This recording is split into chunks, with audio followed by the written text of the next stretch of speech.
Quem avisa, amigo é. Buscai o Senhor enquanto se pode achar, invocai-o enquanto está perto. Isaías 55, 6. É curioso como o ser humano se tornou completamente alheio à sua própria condição. Micróbio do universo, vive como se fosse senhor de sua vida e capaz de governar os acontecimentos.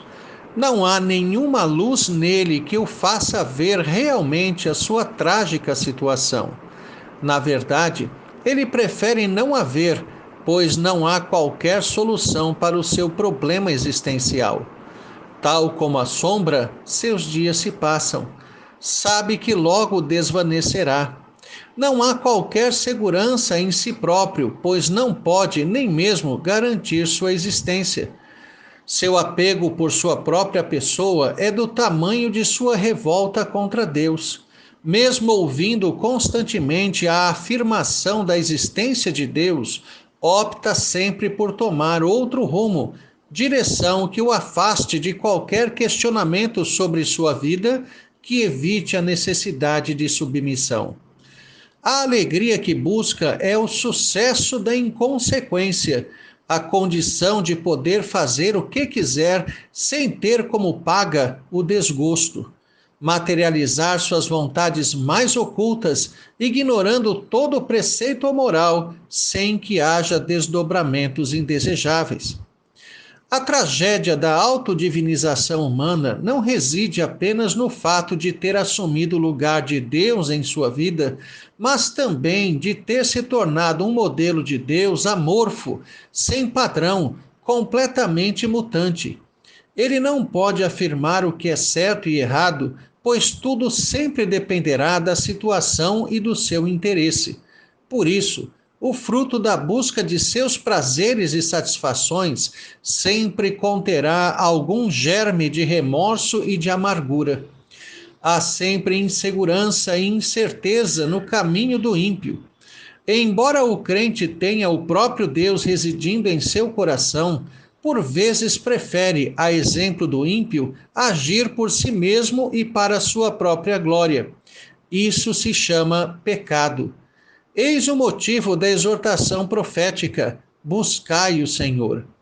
As palavras de Isaías podem ser reconhecidas como graça ou ameaça, dependendo do ângulo que se olha. Do ponto de vista do pecador contumaz, soa como ameaça, pois ele sabe que não abandonará o seu mau caminho e que, portanto, algo de ruim acontecerá. Para o pecador penitente, as palavras soarão como um resgate, como oportunidade para redirecionar o caminho para Deus, abandonando as práticas escusas e pecaminosas. É importante lembrarmos que, desde o início, é o homem que abandona Deus. Isso fica claro e patente na queda. Claramente notamos que Adão e Eva preferiram um caminho para longe de Deus e tornaram-se deuses para si mesmos. Fugiram da obediência a tudo o que é justo e bom e passaram a ser escravos do pecado. Essa é a liberdade que o ímpio tanto anseia, produzir toda forma de pecado, mas sem qualquer consequência. Desde então, não há um único desejo do coração humano, nem mesmo no de um crente fiel ao Senhor, que não esteja manchado com algo pecaminoso.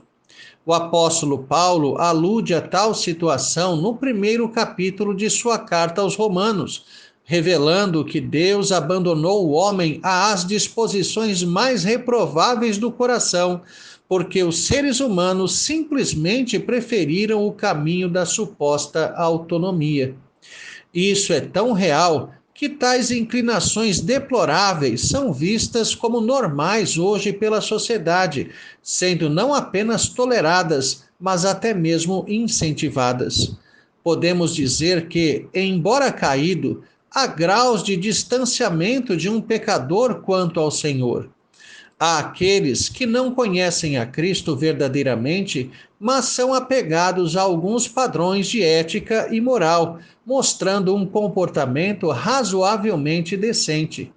No entanto, visivelmente, a sociedade se afasta mais e mais do seu Criador, o que necessariamente a leva às piores práticas e vícios, não apenas os tolerando, mas os legitimando.